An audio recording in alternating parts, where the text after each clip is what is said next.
Chaturanga Dandasana. C'est peut-être la posture qui nous rend plus forts dans les salutations au soleil, en fait. Pour voir en détail Chaturanga, on va avoir besoin d'un brick et de la ceinture, la largeur du bassin. D'accord? Alors, je vous montre comment on fait Chaturanga. Alors, c'est une posture enchaînée. On se place en haut de Chaturanga, qui c'est la planche. D'accord? Regardez l'alignement.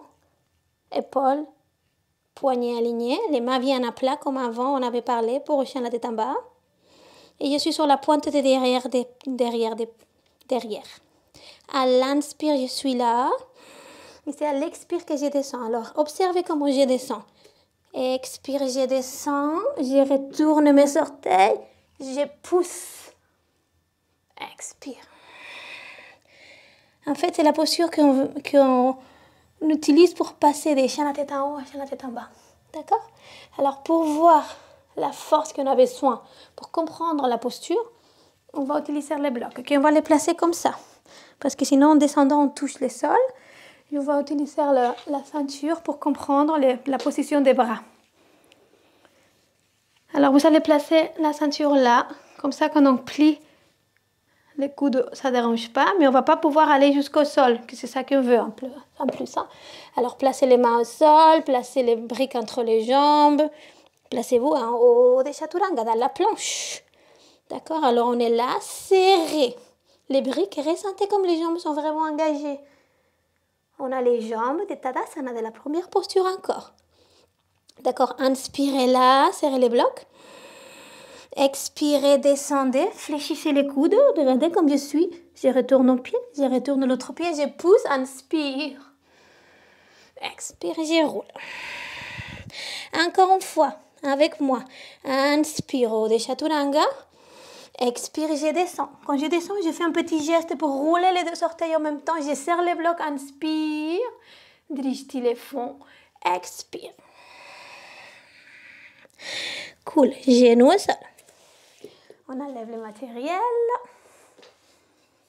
Et on le fait sans matériel. Placez les mains bien à plat. Placez-vous au des Chaturanga dans la planche. Serrez les blocs imaginaires. Placez l'ujjayi. Inspirez. Expirez. Descendez avec les coudes collés au corps. Une jambe, autre jambe. On pousse, inspire. On roule, expire. Une dernière fois. Inspirez. Expirez. Petit geste pour retourner les orteils. Inspire. Les épaules sont loin de l'oreille. Expire.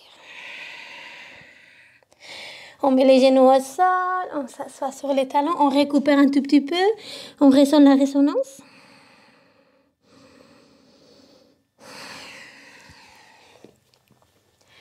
Et Chaturanga, c'est la posture que nous fait fortifier bien les bras, mais aussi travailler la ceinture abdominale.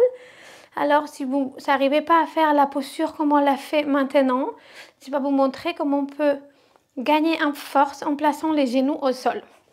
D'accord? Alors, si vous trouvez que c'est assez intense parce qu'on l'a fait souvent, vous allez venir en haut des Chaturanga. Et en haut des Chaturanga, vous allez vous entraîner avec la force.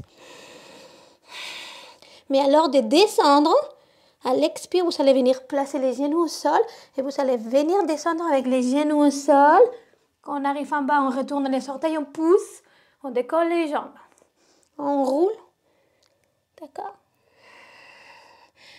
On fait ensemble. Inspire au des Chaturanga. Vous n'avez pas besoin de placer les genoux au sol dans cette posture. Vous travaillez votre force. Expire, genoux au sol. Je maîtrise, mais je serre encore le bloc imaginaire. Inspire. Expire. Vous allez venir utiliser les genoux au sol tout le temps que vous en avez besoin. Et vous ressentez que vous avez besoin de travailler votre force. Ok?